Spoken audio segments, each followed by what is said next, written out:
Hey, I'm Linda from the San Carlos branch of the San Diego Public Library. I'm going to be doing a series of baking videos. They're aimed to be easy for people of any skill level, and if there are any suggestions or things in particular you want to learn, I'm open to suggestions as long as they're easy enough for me to record on film.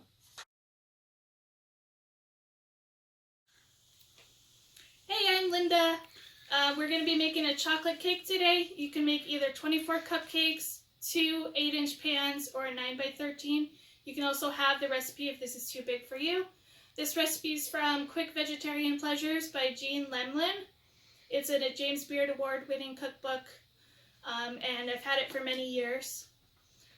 This recipe was based off of wacky cakes from World War II while they were doing rationing of eggs and dairy. So it's perfect if you're low in the pantry or if you have some vegans in your life you want to impress. It's a great recipe.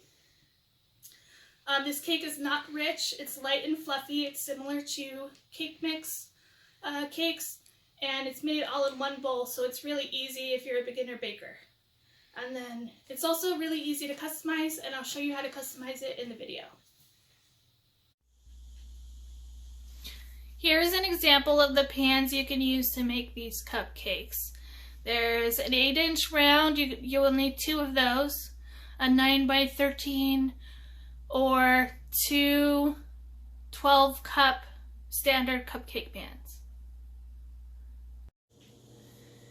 Okay, so the first thing you want to do when you start baking is figure out what pans you need for the recipe and how to prep them. So I'm going to be doing this recipe, half of them into cupcakes and half into an 8-inch pan, just for a little variety. I almost didn't make the cupcakes. I was planning on making cupcakes this whole time, and I realized I didn't have any cupcake liners. So what I'm going to do is spray these with a non-stick spray, or it's a canola oil, to prep these pans so the cupcakes won't stick and so the cake doesn't stick to the pan. And you want to preheat your oven to 350 degrees. For the ingredients, you're going to need some all-purpose flour, sugar, cocoa powder, baking soda, salt, warm water, vegetable oil, vanilla extract, and either white vinegar or apple cider vinegar, whatever mild vinegar you have. And then for the frosting, we're going to do a ganache, which is melted chocolate mixed with cream or milk. Just to clarify, you want to use baking cocoa or cocoa powder, not hot chocolate mix. So this is unsweetened. This is pure dried powdered chocolate that has been defatted. Here are the standard items used for measuring when you're baking. Normally I wouldn't use a glass bowl, but I'm hoping it will turn out better in the video. These cups are Pyrex cups. They're used for measuring wet ingredients. The measuring spoons in the middle are used for dry or wet ingredients. And then the silver cups on the right side are used for measuring dry ingredients.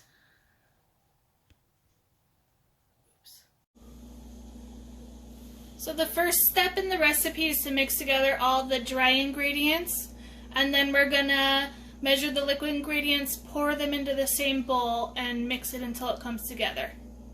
So I'm going to show you right now how to measure flour if you have never measured flour before. So you don't want to just scoop into the flour container with the cup. You want to lighten the flour by lifting it a little, scoop it into the cup,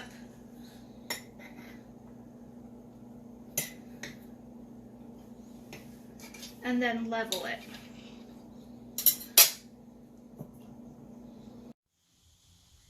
Here are the dry ingredients all laid out. You're going to use 2 1/4 cup of flour, 1.5 cups of sugar, 1/2 cup of cocoa powder, 1.5 teaspoons of baking soda, and 3/4 teaspoon of salt. So I'm going to mix them all together.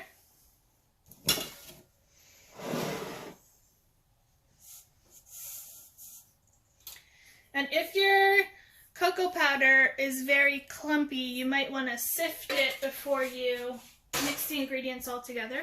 And I also have one ingredient that was not in the recipe that I always add when I make chocolate desserts. So I always add a little bit of instant coffee. Not enough that you actually taste the coffee, but just a little bit so that it enhances the flavor of the chocolate. Okay, so I'm just going to mix this together until it's well blended.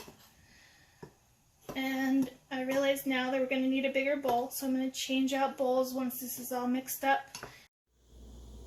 Okay, so we have the dry ingredients all mixed up, and next to that are the wet ingredients. There's 1.5 cups of warm water. It doesn't have to be super hot. And then we're going to measure out 1/2 cup of oil. It should be a neutral oil. It doesn't have to be canola oil. It can be anything that's not strongly flavored. And then I have 1.5 teaspoons of vanilla and 1.5 teaspoons of vinegar mixed together. So I know I told you guys to use the Pyrex measuring cups for the liquid ingredients, but in this case, since I'm making cupcakes, I'm going to be using this 1/4 cup measure. When you measure the oil in this little cup that's perfect for a cupcake, it will help the batter come out of the cup easier and make your life a lot easier when you're dosing out cupcakes. I'm going to mix the wet ingredients in now. It's just 1.5 cups of warm water.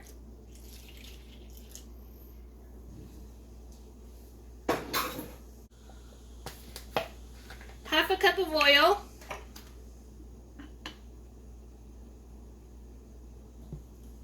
Oops.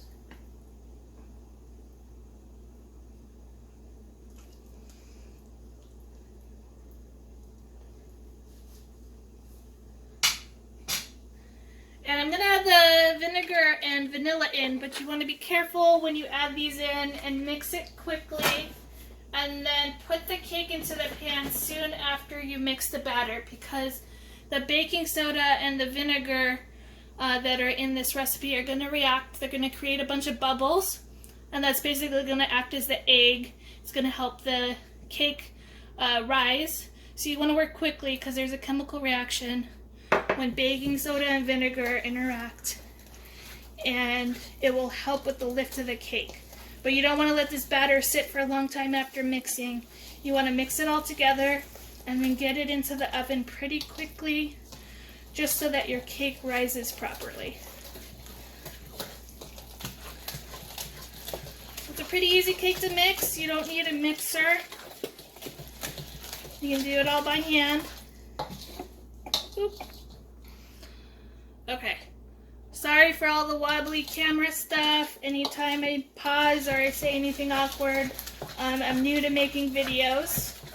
Before the pandemic, we weren't really thinking about making virtual programming all the time, and now we're still trying to connect with our patrons, so we're doing videos online. So I'm going to go grab the pans and then dose them out and then throw the cake in the oven. Okay, so right now I'm going to show you how to get the cupcake batter into the pans. So I'm using a 1/4 inch measuring cup.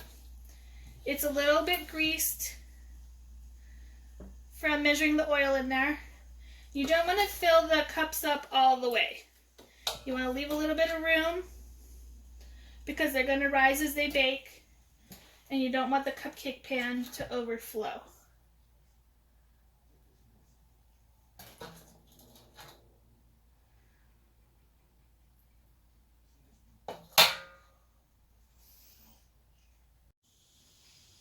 Okay, so I have the cupcake batter all dosed out into the cupcake pan, and now I'm just gonna pour the rest of the batter into this round cake pan with the help of a spatula. You can always eat the batter, the leftover batter, in the bowl as well. So I'm gonna bake the cupcakes about 20 minutes. I'm gonna check the cake after 20 minutes as well. It could take a little bit longer than that, but everyone's oven is different, so I'm going to check it at 20 minutes just to be safe, because you don't want to have a dry cake. Here are the finished cupcakes and the finished cake. The cupcakes took about 18 minutes and the cake took about 25 minutes. The way you check them is you stick a toothpick in the middle of one of the cakes, and then if it comes out clean, then it's done. It should also look kind of matte on top. It shouldn't be looking wet and shiny. So I lightly went over the cupcakes with a butter knife around the edges. And so the cakes should just come right out. I really do like cupcake liners. So next time I'm out of the cupcake liners, I probably won't make cupcakes without the liners. It's a lot cleaner, less messy. You don't have to worry about the cupcake sticking in the pan or anything. And it's easier to share that way. For the cake, you also want to go around the edges with a butter knife and then flip it out while it's still warm. So I would give it 10 or 15 minutes to cool and then flip it out. In my case, I'm just going to leave it in the pan because we're going to eat it at home.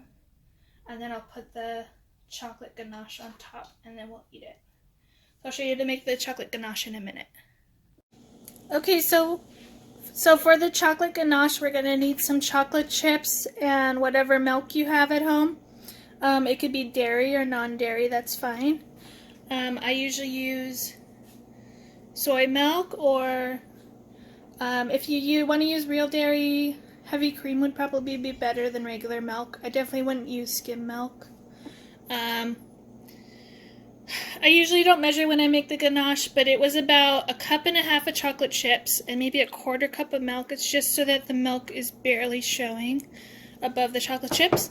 Now I'm going to microwave it for about 2 minutes, but I'm going to check it after a minute and stir it, and then stir it every 30 seconds after that until the chocolate is mostly melted.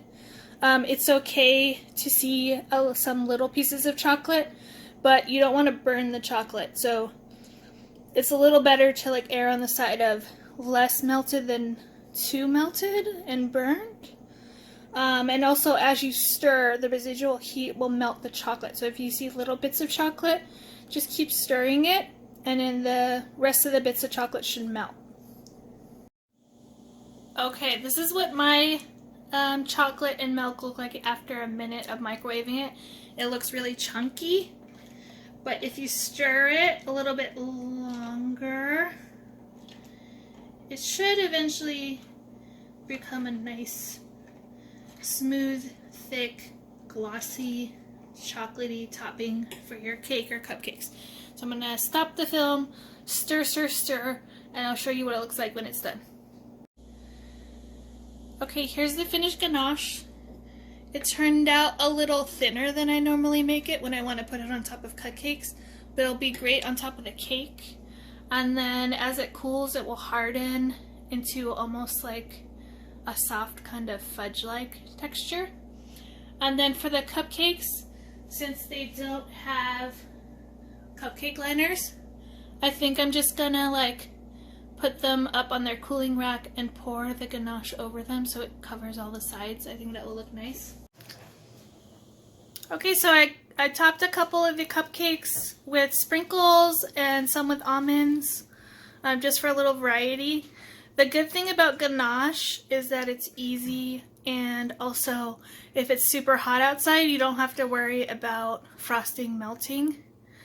It will melt a little bit, but it won't melt as quickly. Like once it's set, right now it's still wet and melty, but once it's set, it should stay pretty firm and kind of like fudgy, and it's easier to deal with than buttercream on really hot days.